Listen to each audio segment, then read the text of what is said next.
인권을 향한 72년 발걸음. 이제 정치 사회적 기본권을 넘어 경제적 기본권으로 향할 때 모든 사람은 태어날 때부터 자유롭고 존엄하며 평등하다. 1948년 12월 10일 선포된 세계 인권선언문 제1조입니다. 이 간결한 인권의 원칙을 지키기 위해 오늘 이 시간에도 헌신하고 계신 모든 분들께 감사와 존경의 마음을 보냅니다. 우리는 인권이 짓밟히는 광경을 자주 목격해왔습니다.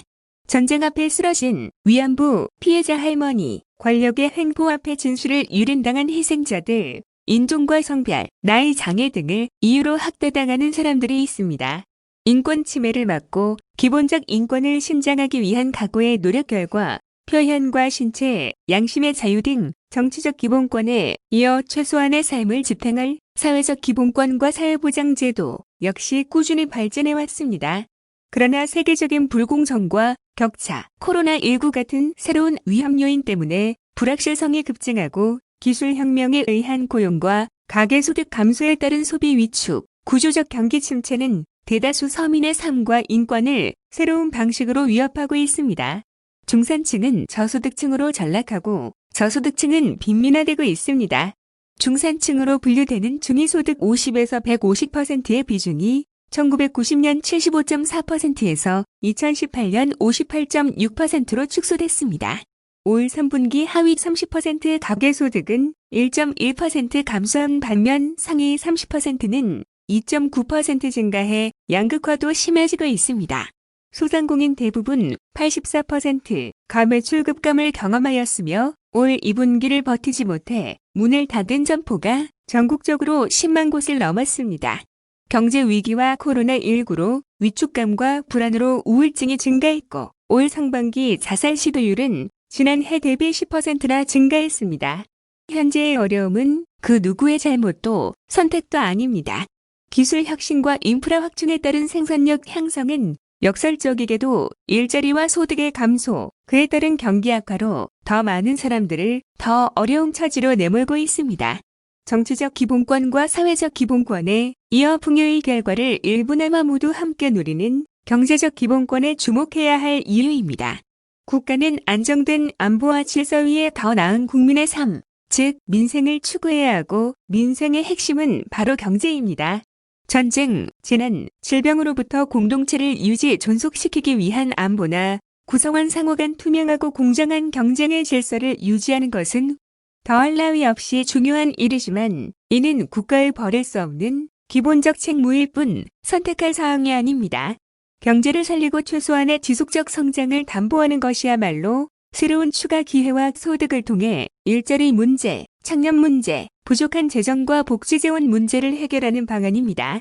그러므로 국가의 재정 정책, 금융 정책은 경제를 회복하고 지속 성장을 가능하게 하는데 초점이 맞춰져야 합니다.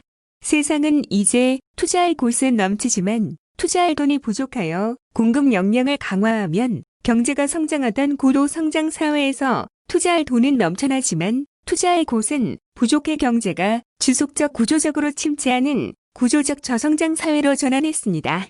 코로나19로 4차 산업혁명이 급격하게 다가오는 지금은 경제정책으로서 재정정책과 금융정책은 가계소비, 확대 등 수요 역량 확충에 집중해야 하는 질적으로 새로운 세상입니다. 기존의 시혜적 복지관에서 출발한 소득제 분배, 선별복지 또는 보편복지도 확대해가야 하지만 이를 확대하는 것만으로는 질적으로 새로운 사회에 충분한 대책이 못 되며 최소한의 경제적 풍요로움을 누구나 누릴 수 있는 경제적 기본권은 더더욱 보장하기 어렵습니다. 불로소득과 양극화를 심화시키는 기존 주거정책 역시 경제적 기본권을 요원하게 합니다. 한계 상황에 처한 국민을 금융에서 배제하여 더 많은 이자를 내게 해 더 어렵게 만들고 자산과 소득이 많은 사람에게 더 많은 금융이익을 부여하는 신용등급제와 양극단 금융시장은 경제적 기본권을 상상조차 할 수 없게 만듭니다. 세계에서 가장 낮은 공적이전 소득과 그로 인한 높은 가계부채, 반사적으로 가장 낮은 국채 비율 때문에 더 이상 소비할 여력이 없는 국민들에게 가처분 소득을 늘려주는 동시에 이를 지역화폐로 지급해 소비 수요를 늘림으로써 경제 선순환 구조를 만들려는 것이 바로 지역화폐형 기본소득입니다.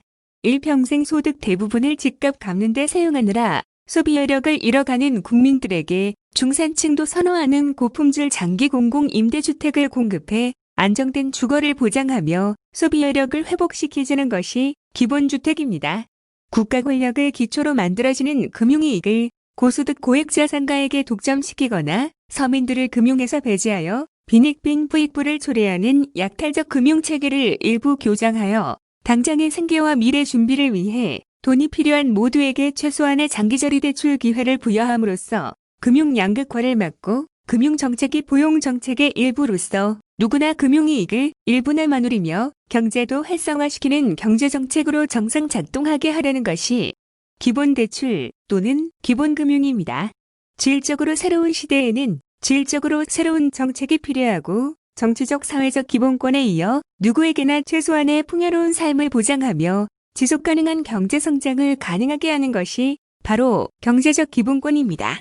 2020년 12월 10일은 세계인권선언을 선포하던 1948년과 많이 달라지고 많이 나아졌습니다. 미래의 12월 10일 역시 지금보다 더 달라지고 나아져야 합니다. 질적으로 새로운 시대에는 국가정책의 패러다임이 달라져야 하고 이제 이를 위해 세계인권선언 제25조를 더욱 충실히 이행해야 할 시기입니다. 모든 사람은 먹을거리, 입을 옷, 주택, 의료, 사회서비스 등을 포함해 가족의 건강과 행복에 적합한 생활 수준을 누릴 권리가 있다. 세계인권선언 제25조. 다음 페이스북글. 아무래도 퇴진은 님들의 몫입니다. 대한민국에 건강한 보수야당이 생겨 여야가 국민민복을 두고 합리적인 잘하기 경쟁이 가능하기를 늘 소망하고 있습니다. 재벌 권력, 언론 권력과 야합하지 않고 무책임한 발목 잡기와 시대착오적 목리를 부리지 않으며 납득 가능한 대안을 제시해 정책을 경쟁하는 건강한 보수야당. 그러나 아쉽게도 이 소망은 난망해 보입니다. 아스팔트 보수와 끝내 결별하지 못하고 국민의 준엄한 심판을 받은 국정농단에 대해 아직도 반성은커녕 성찰조차 거부합니다. 급기야 독재 정권 후예가 독재, 운운하며 대통령의 조기 퇴진이라는 망언을 하고 있습니다. 묻고 싶습니다. 단 한 번이라도 거짓을 주장하며 음해하지 않고 자신의 존재를 증명하려 애쓴 적 있었는지 아무리 기억을 더듬어도 그런 장면이 잘 떠오르지 않습니다. 노무현 대통령님 때도 그랬듯 지금도 대통령을 대통령으로 인정하지 않는 구태만 기억날 뿐입니다. 역사의 강물은 도도히 흘러갑니다. 역사는 물결을 거스르는 이에게 자비를 베풀지 않습니다. 박수 칠 때 떠나지 못했다면 박수 안 칠 때라도 떠나야 합니다. 여러분의 몸부림을 지켜보기에 매일의 국민 삶이 너무도 절박합니다. 퇴진할 사람은 아무래도 님들이 아닌가 싶습니다.